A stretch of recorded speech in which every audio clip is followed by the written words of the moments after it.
Ağrı pozuntusu və fibromiyalgiya.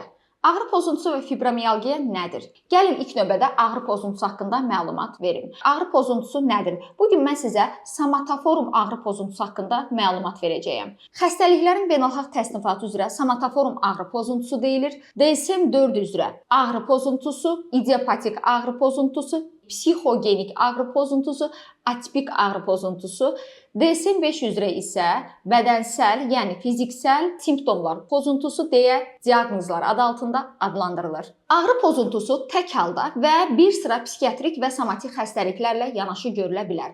Psixiatrik xəstəliklərdən panik atak, panik pozuntu, həyəcan təşviş pozuntusu, yəni anksiyete, depressiya, dissosiativ konversiyon pozuntu, xroniki yorğunluq sindromu, həmçinin somatik xəstəliklərdən xərçəng xəstəliyi, xüsusən qan xərçəngi zamanı, qan xərçəngi stressə daha çox həssas olduğu üçün ağrılar daha çox müşahidə olunur bu halda. Digər bir somatik xəstəlik kimi mədə-bağırsaq xəstəlikləri, ürək xəstəlikləri, şəkərli diabet zamanı ağrılar müşahidə edilə bilər. Ağrıların yaranma mexanizmi. Ağrılar necə olur ki, yaranır? Bunların yaranma mexanizmi haqqında məlumat verim.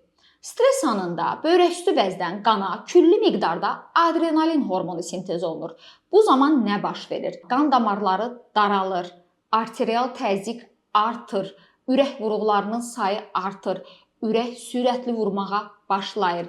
Hətta bəzən arterial təzyiqin daha çox yüksək olması fonunda beyinə qanamalar müşahidə edilə bilər. Bu halda şəxsdə nəfəs darlığı yaranır, təngi nəfəslik yaranır, şəxs dərindən nəfəs alıb verə bilmir. Mədə nahiyəsində narahatlıq yaranır. Şəxsin mədəsində qıcqırma, gəyirmə yaranmağa başlayır. Mədə-bağırsaq irritabl, qıcıqlanmış vəziyyətdə fəaliyyət göstərir. Bəzi hallarda ishal baş verir.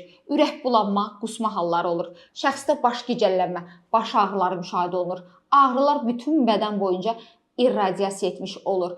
Ağrılar döş qəfəsində, döş sümüyünün arxasında, kürək nahiyədə, kürəyin alt hissəsində, bel nahiyədə, qarın nahiyədə, ətraflarda və oynaqlarda yaranmış olur. Ağrılar bütün bədənə yayılır, irradiasiya edir. Ağrılar yanma, göynəmə, sancma, dartma, batma şəklində olur. Bu ağrılar dözülməz və narahat şəkildə olur. Ağrılar hər hansısa bir ağrıkəsici dərman preparatlarının fonunda sakitləşmir.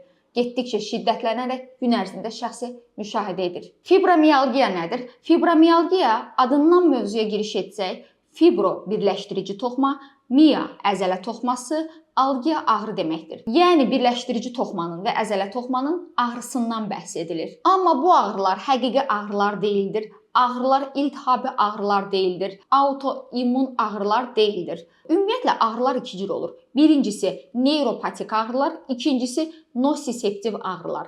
Neyropatik ağrılar adından məlum olduğu kimi bu halda sinir zədələnir, lakin toxma sağlamdır. Nosiseptiv ağrılar zamanı toxma zədələnir, lakin sinir sağlamdır. Lakin fibromiyalgiya ağrıları zamanı nə toxma, nə də ki sinir zədələnmir. Bədən boyunca dözülməz, şiddətli, fasiləsiz ağrılar yaranmağa başlayır.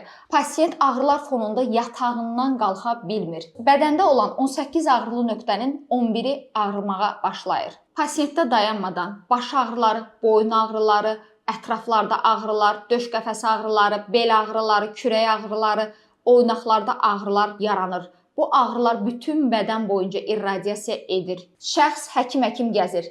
Bir neçə ixtisaslı mütəxəssislərə müraciət etmiş olur.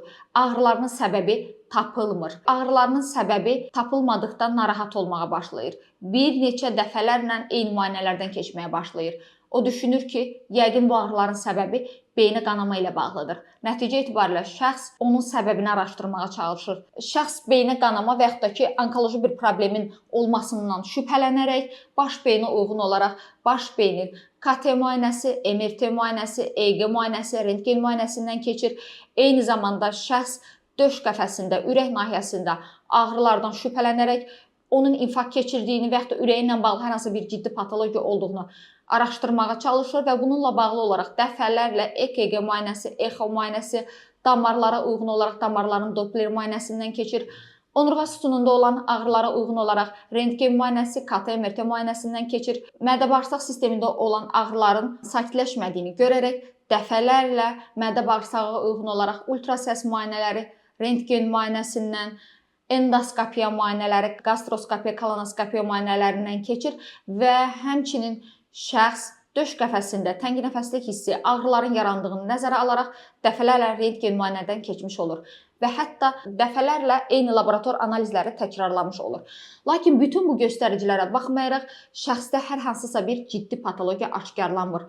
Bu ağrıların altda yatan səbəbi kimi psixoloji faktorlar dayanıqlılıq təşkil edir. Fibromialgiya və ağrı pozuntuları biz psixiatra müraciət edənə qədər eyni qədər müxtəlif ixtisaslı həkimlərdə, revmatoloqlarda, onkoloqlarda, terapevtlərdə, nevroloqlarda müayinələrdən və müalicələrdən keçmiş olurlar və özlərində yaranmış olan bu ağrının səbəbini araşdırmağa çalışaraq eyni qədər müayinələrdən keçmiş olurlar və həmin müayinələri dəfələrlə təkrarlamış olurlar. Fibromialgiya və ağrı pozuntusu müalicə olunub sağalan bir xəstəlikdir.